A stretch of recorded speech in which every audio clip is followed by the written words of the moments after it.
Almost 9 years car. నాకు చిన్న నేను పాత వస్తువులు అన్నీ ఎత్తి పెట్టుకుని ఉంటానండి. నేను అవే వాడుకుంటూ ఉంటాను. అండ్ నాకు ఆ సోకులు లేవు.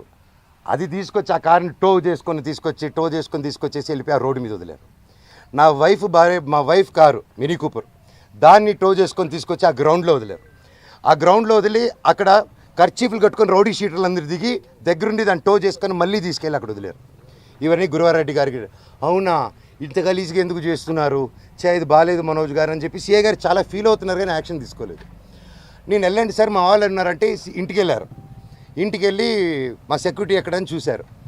వచ్చేసారు. సెక్యూరిటీ ఏమేస్తంటే నేను వెళ్ళి అడిగాను, వాళ్ళు ఎవరు లేరంటున్నారు మనోజ్ గారు అన్నారు.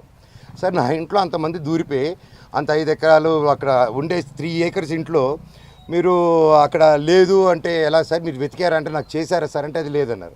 అక్కడ లేరు మనోజ్ గారు, నేను ప్రొటెక్ట్ చేస్తా అన్నారు. ఇది పొద్దునైంది.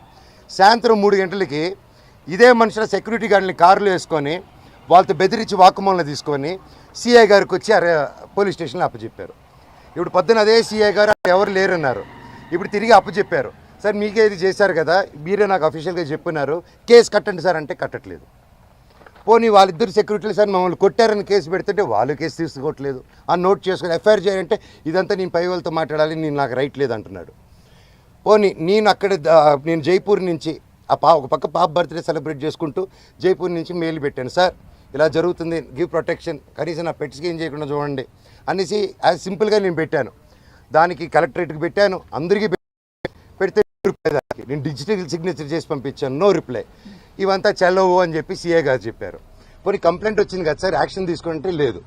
సరే నేను ఊరి నుంచి వచ్చింది, ఇమీడియట్గా కంప్లైంట్ డ్రాఫ్ట్ చేస్తాను. ఈ గ్యాప్లో ఏమైంది, అదే రోజు 1వ తారీఖు బార్జిన్ అయ్యారా, నేను జైపూర్కి వెళ్ళానా, అదే రోజు నైటు విష్ణు అతను ఫాలోయింగ్ కారు ఉంటుంది, ఎక్కువ కారులో అతను మనుషులు వచ్చి నా నార్సింగ్లో నా ఆఫీస్కి గోడలు దూకి లోపలికి వచ్చి నా కారుని దొంగ కీ పెట్టి స్టార్ట్ చేసుకొని ఆ కారు దొంగతనం చేశారండి.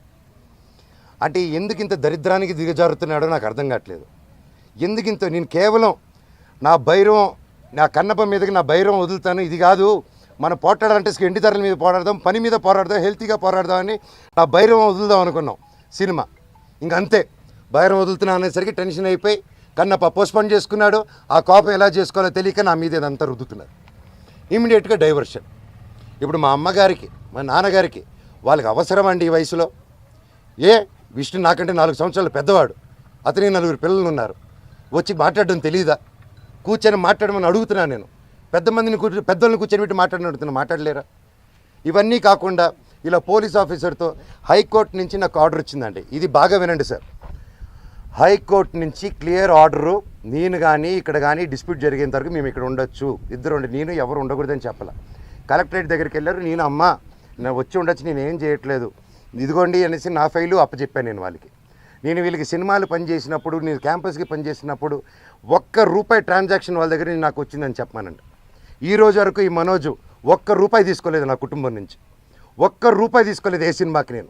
నేను బయట ప్రొడక్షన్ హిట్ కొట్టి బయట ప్రొడక్షన్లో చేసుకొని ఒకటి హిట్ కొడితే చాలు తీసుకొచ్చి ఇక్కడ లాక్ చేసేసాడు. విష్ణు కంపెనీలో 25 filmsలో నువ్వు చేయాలి, నువ్వు ఇప్పుడు ఆడగట్టు పేసుకొని చేయకపోతే విష్ణు కెరీర్ నిలబడదురా, నువ్వు ఆడగంటే అంటే నాకు కంఫర్టబుల్ లేదు, ఇప్పుడు I'm not ready for lady getup అన్నప్పుడు అంటే సెంటిమెంట్గా కూర్చొని పెట్టి లేదు విష్ణు కెరీర్ నీ చేతిలో ఉంది, అని నిలబెడదాం హీరోగా, నువ్వు ఒక పర్ఫార్మెన్స్ నువ్వు కామెడీ చేస్తావు అంతా నువ్వు చేయి అంటే అన్న కోసం అమ్మాయి గెటప్ కూడా వేసుకొని యాక్ట్ చేశానండి. ప్రతిదీ చేశాను. వాళ్ళకి స్టంట్స్ డైరెక్ట్ చేశాను, సాంగ్స్ కంపోజ్ చేసి పెట్టాను, ప్రతి గొడ్డు చాకరీ చేసి పెట్టాను వాళ్ళకి. గ్రాఫిక్స్ నేను గ్రాఫిక్స్ చదువుకుంటే అతను గ్రాఫిక్స్ కంపెనీ పెట్టుకున్నాడు. మా నాన్న థియేటర్ పెట్టుకుంటే ఇతను సమోసాలు అమ్ముకుంటాడు. సో అది ఇతనికి ఉన్న ఇది. It's okay. సో ఇప్పుడు coming to the point, high court order ఇచ్చిందండి, మేము ఉండొచ్చు వాళ్ళు ఉండొచ్చు, వీక్లీ వన్స్ పోలీసు రావాలని. వీళ్ళు ఏం చేశారు, లోవర్ కోర్టుకి వెళ్ళి అండ్ మాకు కేవేట్ వేస్తున్నాం అక్కడ, మీకు అందరికీ తెలిసేది. లోవర్ కోర్టుకి వెళ్ళి రంగారెడ్డి కోర్టుకి వెళ్ళి దొంగ డాక్యుమెంట్ ఇచ్చి కేవేట్ ఉందని కేవేట్ లేదని అబద్ధాలు చెప్పి జడ్జి గారికి దొంగ ఆర్డర్ తీసుకొచ్చారు. కోర్టుని చీట్ చేశారు.